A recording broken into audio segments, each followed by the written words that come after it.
بسم الله الرحمن الرحيم إن الذين يكتمون ما أنزل الله من الكتاب ويشترون به ثمنا قليلا أولئك ما يأكلون في بطونهم إلا النار ولا يكلمهم الله يوم القيامة ولا يزكيهم ولهم عذاب أليم صدق الله العظيم اللهم صل على محمد وعلى آل محمد كما صليت على إبراهيم وعلى آل إبراهيم إنك حميد مجيد اللهم بارك على محمد وعلى آل محمد كما باركت على إبراهيم وعلى آل إبراهيم إنك حميد مجيد إن الذين يكتمون ما أنزل الله من الكتاب اللہ نے اپنی جو کتابیں نازل فرمائیں اور ان میں جو باتیں ارشاد فرمائیں انہیں جو چھپا لیتا ہے بتاتا نہیں ہے، اور یا وَيَشْتَرُونَ بِهِ ثَمَنًا قَلِيلًا پیسے لے کر کوئی فائدہ اٹھا کر غلط فتویٰ دیتا ہے، یا تو حق بات کو چھپاتا ہے اور یا غلط فتویٰ دیتا ہے۔ أُولَئِكَ مَا يَأْكُلُونَ فِي بُطُونِهِمْ إِلَّا النَّارَ ایسے لوگ اپنے پیٹوں میں جہنم کی آگ بھر رہے ہیں۔ پیسہ جو کھایا جا رہا ہے وہ یہ نہ سمجھے کہ ہم نے یہ پیسہ کھایا ہے یا چیزیں کھائی ہیں، بلکہ ان کے پیٹوں میں جہنم کے انگارے جا رہے، جہنم کی آگ بھری جا رہی۔ وَلَا يُكَلِّمُهُمُ اللَّهُ يَوْمَ الْقِيَامَةِ قیامت کے دن اللہ ان سے بات بھی نہیں کرے گا، یعنی اتنا ناراض ہوگا اللہ کہ اللہ ان سے بات نہیں کرے گا۔ وَلَا يُزَكِّيهِمْ اللہ ان کو پاک نہیں کرے گا، یعنی کوئی معافی کی صورت ان کی نہیں ہوگی۔ وَلَهُمْ عَذَابٌ أَلِيمٌ ان کے لیے دردناک عذاب ہوگا۔ أُولَئِكَ الَّذِينَ اشْتَرَوُا الضَّلَالَةَ بِالْهُدَىٰ یہ وہ لوگ ہیں جنہوں نے ہدایت کی بجائے گمراہی لے لی۔ علم کے ذریعے سے ہدایت حاصل کرنی چاہیے تھی، ہدایت کے راستے پہ چلنا چاہیے تھا، لیکن یہ گمراہی کے راستے پہ چل پڑے۔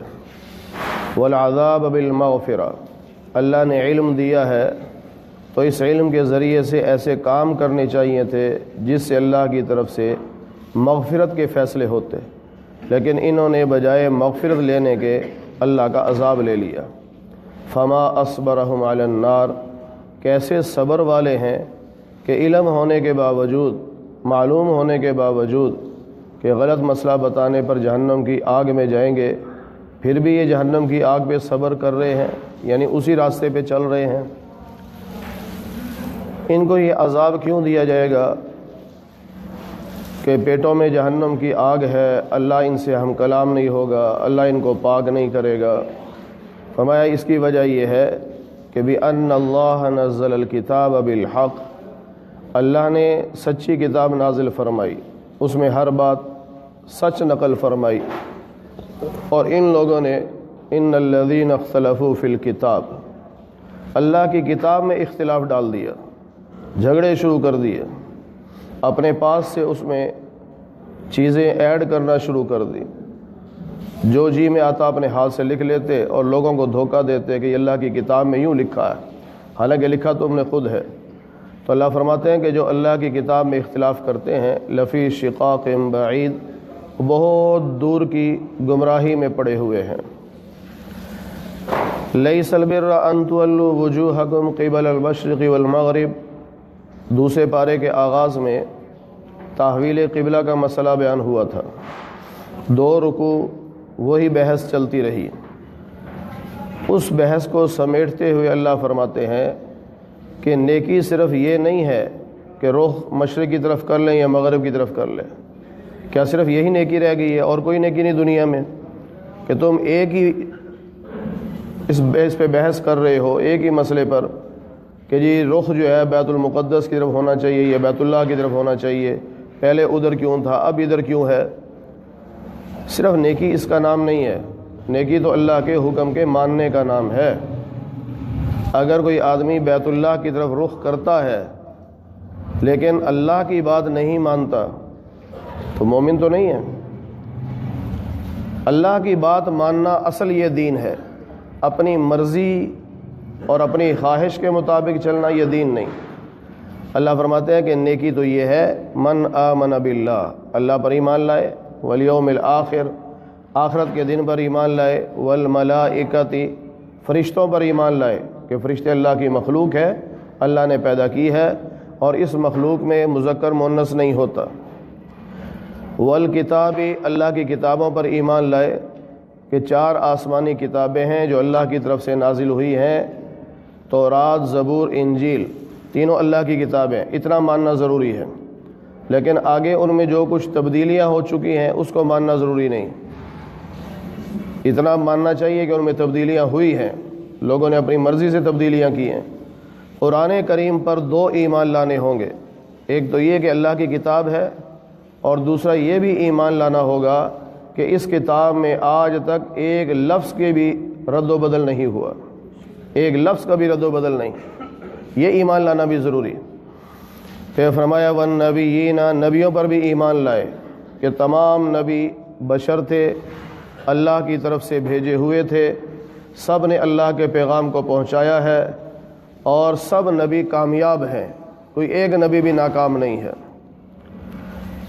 وآت المال علی حبہ، مال کی محبت ہر انسان کے دل میں ہے، اس کے باوجود، یا ایک مطلب یہ ہے کہ اللہ کی محبت کی وجہ سے اپنے مال کو خرچ کرتا ہے ذوی القربہ، قریبی رشتہ داروں پر، والیتامى والمساکین، یتیم و مسکینوں پر، وابن السبیل، اور مسافروں پر، والسائلین، مانگنے والوں پر، وفی الرقاب، قیدی کو آزاد کرانے کے لیے پیسہ خرچ کرتا ہے، یا غلام کو آزاد کرانے کے لیے پیسہ خرچ کرتا ہے۔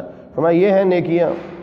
تم ایک ہی نیکی لے کے بیٹھے ہو کہ قبلہ کیوں تبدیل ہو گیا، قبلہ کیوں تبدیل ہو گیا۔ فرمایا آگے سنو، وَأَقَامَ الصَّلَاةَ، نماز کا قائم کرنا، وَآتَ الزَّكَاةَ، زکوٰۃ ادا کرنا، یعنی یہ کام ہے نیکی کے اور یہ کیا کرو۔ وَالْمُوفُونَ بِعَهْدِهِمْ إِذَا عَاهَدُوا، اور نیکی کرنے والے تو وہ لوگ ہیں جو وعدہ کرنے کے بعد وعدہ پورا کرتے ہیں، وعدہ خلافی نہیں کرتے۔ وَالصَّابِرِينَ فِي الْبَأْسَاءِ وَالضَّرَّاءِ، ہر مشکل میں، ہر تکلیف میں، ہر پریشانی میں صبر سے کام لینے والے۔ وحین البأس، حتیٰ کہ میدان جنگ میں بھی ثابت قدم رہنے والے۔ فرمایا یہ ہیں نیکیاں، یہ کام کرنے کے ہیں، یہ تم کیا کرو۔ پھر فرمایا اولئک الذین صدقوا، یہ لوگ ہیں سچے، واولئک هم المتقون، یہ ہیں متقی لوگ جو اللہ پر ایمان رکھتے ہیں، آخرت پر ایمان رکھتے ہیں، فرشتوں پر، کتابوں پر، نبیوں پر ایمان رکھتے ہیں، اور اللہ کے لیے یعنی اللہ کی محبت میں مال خرچ کرتے ہیں، اور نماز کی پابندی کرتے ہیں، زکوٰۃ ادا کرتے ہیں، وعدے کو پورا کرتے ہیں، ہر حال میں صبر کرتے ہیں، یہ ہیں سچے مومن اور یہ ہیں متقی لوگ۔ اگلی آیت میں فرمایا کہ یا ایھا الذین آمنوا، اے ایمان والو، کتب علیکم القصاص فی القتل، اگر کوئی آدمی قتل ہو جائے تو اس کے قاتل کو بدلے میں قتل کرنا، جسے قصاص کہتے ہیں، یہ تم پر فرض ہے۔ اور فرض وہ ہوتا ہے کہ جس کا انکار کرنے سے مسلمان کافر ہو جاتا ہے، جیسے نماز فرض ہے، روزہ فرض ہے، زکوٰۃ فرض ہے، حج فرض ہے، اگر کوئی انکار کر دے کہ میں نہیں ان کو فرض مانتا تو کافر ہے، عمل نہیں کرتا تو گناہگار ہے، فاسق ہے، لیکن کافر نہیں ہوتا۔ کافر تب ہوتا ہے جب انکار کر دیتا ہے۔ تو جو قصاص کا انکار کر دے کہ اس سزا کو ہم نہیں مانتے تو بندہ کافر ہو جائے گا۔ عمل نہیں کرتے ایک الگ بات ہے، جیسے ہمارے ہاں بھی ایسے ہی ہو رہا ہے، عمل نہیں ہوتا، بہت کم، ہزارہا مقدمات ایسے ہیں کہ قاتلوں کو عدالت نے سزائے موت سنا دی ہے، عمل نہیں ہوتا۔ کیوں نہیں عمل ہوتا؟ اس میں رکاوٹیں ہیں، جبکہ اللہ فرماتے ہیں یہ فرض ہے، قاتل ثابت ہو جائے تو قاتل کو سولی پہ لٹکا دو، اور اس میں برابری ہوگی، الحر بالحر والعبد بالعبد والانثى بالانثى۔ اس کا اصل مطلب تو یہ ہے کہ جو بھی قاتل ہوگا اسے سولی پہ لٹکانا ہوگا، چاہے وہ غلام ہو، چاہے وہ آزاد ہو، چاہے وہ عورت ہو، چاہے وہ مرد ہو، کوئی بھی ہو۔ مدینہ منورہ میں دو قبیلے تھے، آپس میں ان کی لڑائیاں تھیں، اور پھر جب دونوں مسلمان ہو گئے تو مسلمان ہونے کے بعد آپس میں کہنے لگے اب ہمیں قصاص لینا چاہیے۔ انہوں نے کہا ٹھیک ہے۔ ایک قبیلہ ذرا طاقتور تھا، وہ کہنے لگا کہ نہیں، اس طرح قصاص ہوگا کہ اگر تمہارے آدمی نے یا تمہاری عورت نے ہمارے کسی غلام کو بھی قتل کیا ہوگا تو ہم اس کے بدلے میں تمہارے آزاد مرد کو قتل کریں گے، اور اگر ہمارے مرد نے تمہارے کسی مرد کو قتل کیا ہوگا تو ہمارا مرد قتل نہیں ہوگا، ہماری عورت قتل ہو جائے گی، اور یا اس کے بدلے میں ہم غلام دے دیں گے، ہم آزاد آدمی کو قتل نہیں ہونے دیں گے۔ یہ تو فرق تھا بالکل۔ تو اس پر اللہ رب العزت نے فرمایا کہ یوں قصاص نہیں ہوتا، قصاص تو یہ ہے کہ آزاد کے بدلے آزاد، غلام کے بدلے غلام، مرد کے بدلے مرد، عورت کے بدلے عورت۔ یہ ہے مطلب اس کا، یہ ہے کہ جس نے قتل کیا ہے اسی کو قتل کیا جائے گا۔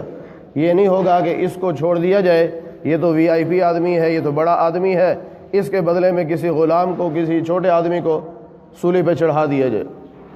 جس طرح ہمارے ملک میں قانون ہے، اندھا قانون، کہ مگر مچھوں کو چھوڑ دو، چھوٹی چھوٹی مچھلیوں کو پکڑ لو۔ یہ قانون اس دور میں تھا، اللہ نے اس کی نفی فرمائی، یہ قانون نہیں ہونا چاہیے، قانون سب کے لیے برابر۔ پھر فرمایا فمن عفی لہ من اخیہ شیء، اگر کوئی مسلمان معاف کر دیتا ہے، مثلا قاتل کے مقدمہ چل رہا تھا اور مقتول کے دو بیٹے تھے وارث، ایک نے کہا میں نے معاف کر دیا جی، اب اسے قتل تو نہیں کیا جائے گا کیونکہ معافی ہو گئی، آدھا قتل تو ہوتا نہیں ہے، اب اس کے بدلے میں دیت دی جائے گی۔ دیت 100 اونٹوں کی قیمت ہوتی ہے، 100 اونٹوں یا 100 اونٹوں کی قیمت، یا 1000 دینار ہو اور یا پھر 10,000 درہم، یہ بنتا ہے، یہ دیت ہے۔ اب اگر دیت بھی ایک بھائی معاف کر دیتا ہے تو پھر آدھی دیت دوسرے کو ملے گی، جس نے معاف کر دی اسے معاف کر دیا۔ اب اللہ فرماتے ہیں کہ جب یہ معافی ہو گئی تو اب شریعت کے مطابق عمل کرو، یعنی معاف کرنے کے بعد دوبارہ اسے نہ ستاؤ، اور یا جس نے معاف کر دیا ہے اسے تکلیف نہ پہنچاؤ، تو نے کیوں معاف کیا، میں تو معاف نہیں کرنا تھا۔ فرمایا ذالک تخفیف من ربکم ورحمہ، یہ تمہارے رب کی طرف سے تمہارے لیے نرمی ہے اور اس میں اللہ کی رحمت ہے۔ انسان ہے، کبھی غلطی ہو گئی، اب جو مقتول کے وہ رسا ہیں وہ سمجھتے ہیں کہ بندہ ایسا نہیں تھا، بندہ تو نیک تھا، ہو سکتا ہے غلطی سے قتل ہوا ہو یا اس وقت اس کی عقل ٹھکانے نہ ہو، ہمارے مرنے والے نے مرنا ہی تھا، موت کا یہ وقت لکھا تھا، یہی بہانہ لکھا تھا، چلو ہم معاف کر دیتے ہیں اللہ کی رضا کے لیے۔ تو اللہ فرماتے ہیں یہ جو ہم نے معافی کا سلسلہ رکھا ہے نا، یہ تمہارے اوپر اللہ کی رحمت ہے، یہ اللہ کی مہربانی ہے۔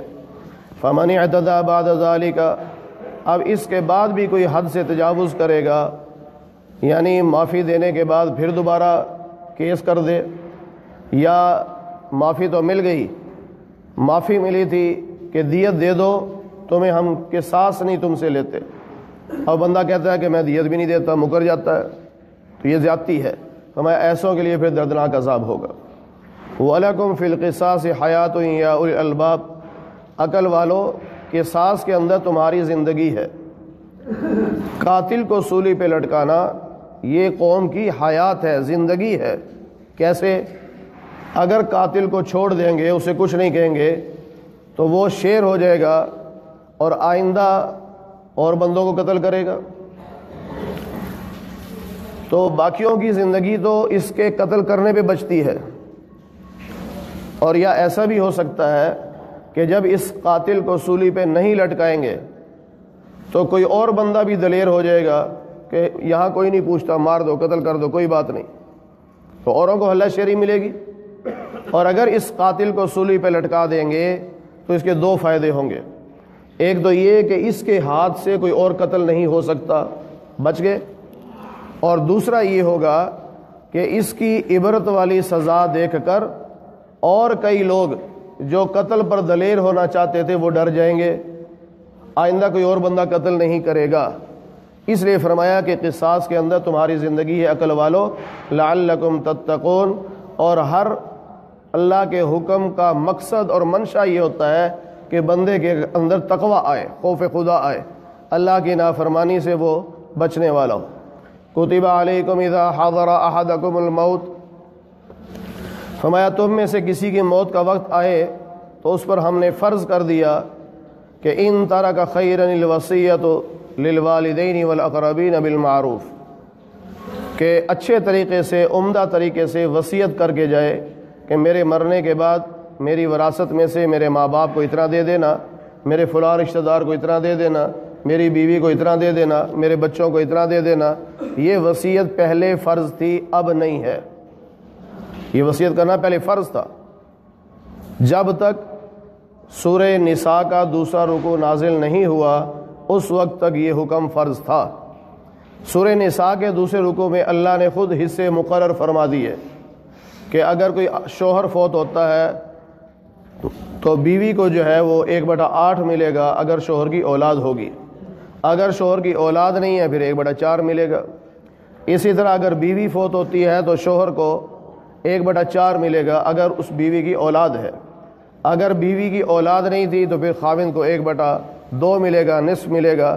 اسی طرح ماں باپ کو 1/6 ملے گا، اور کہیں ایسا ہوتا ہے کہ 1/3 مل جاتا ہے۔ تو یہ حصے اللہ نے جو مقرر کر دیے ہیں، ان کے مقرر کرنے کی وجہ سے اب وصیت لکھنا یہ فرض نہیں ہے، ہاں مستحب ہے، ابھی بھی مستحب ہے۔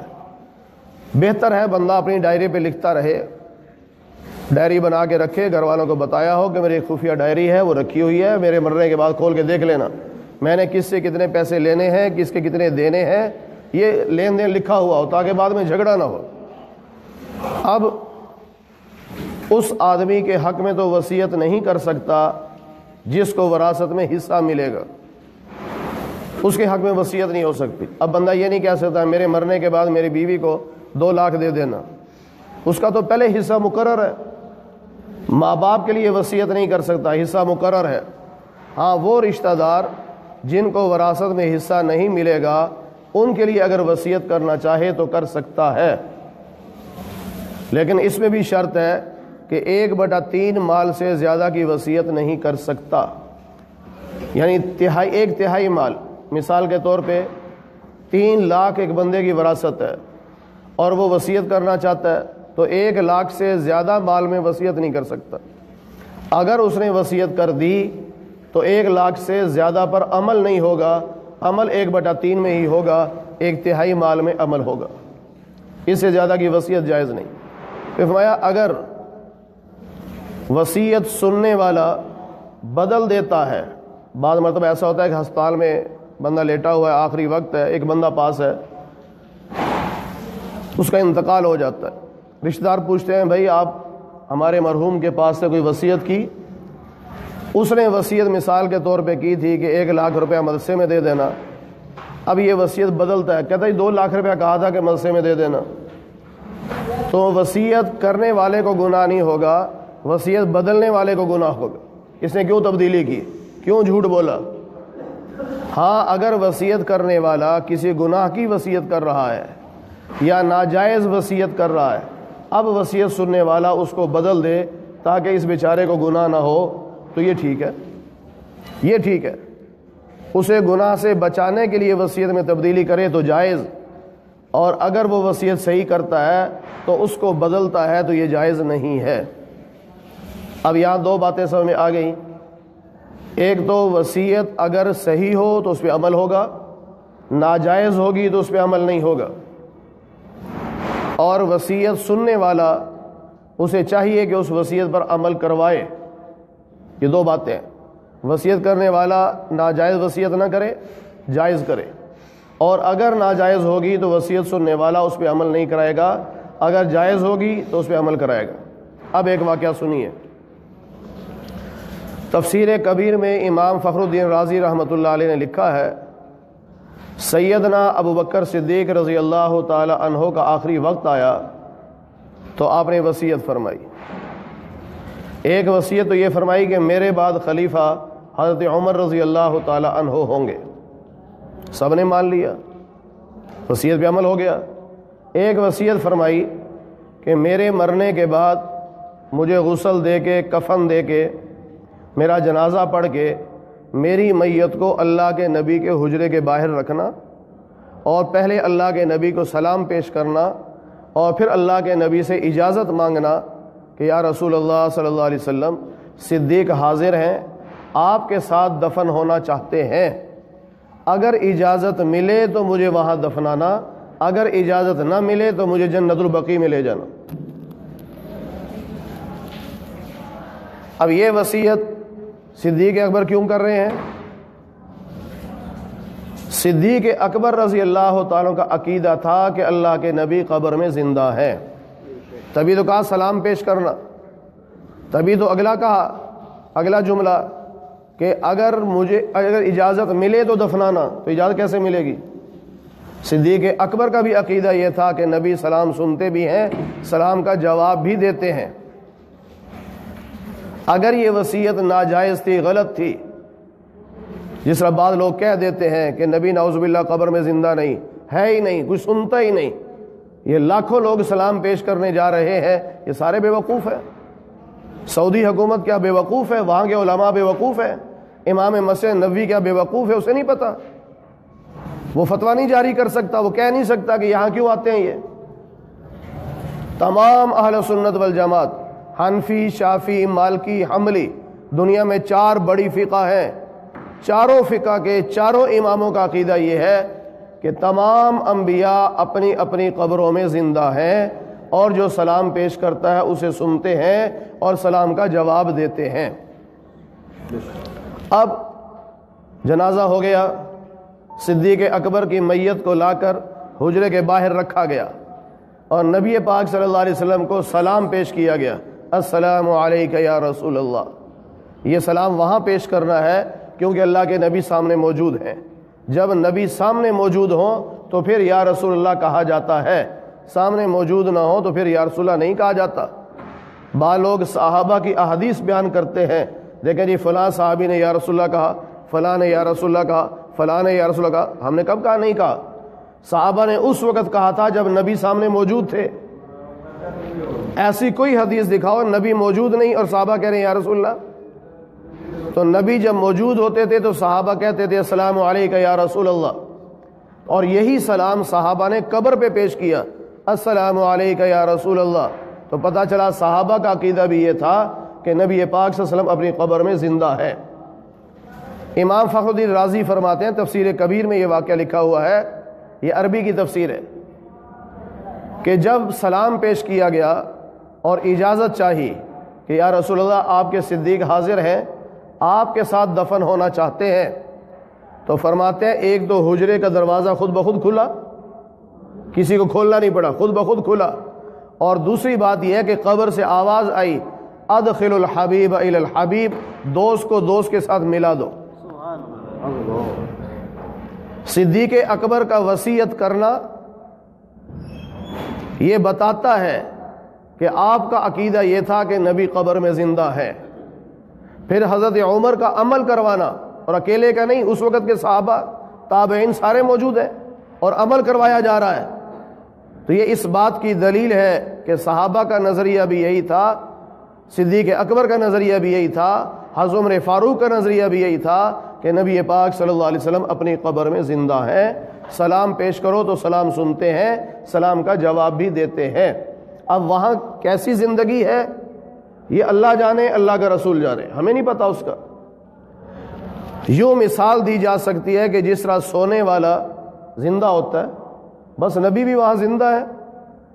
اب بعض لوگ اعتراض کرتے ہیں جی ان کا دم نہیں گھٹتا, نعوذ باللہ, کہتے ہیں گرمی نہیں لگتی, نعوذ باللہ سردی نہیں لگتی, اپنے پاس سے پتہ نہیں کیا کیا حجتیں کرتے رہتے ہیں. جب اللہ نے قرآن میں فرما دیا کہ شہداء زندہ ہیں, انہیں مردہ نہیں کہنا, تو شہید سے زیادہ درجہ تو نبی کا ہے, تو نبی بھی زندہ ہے.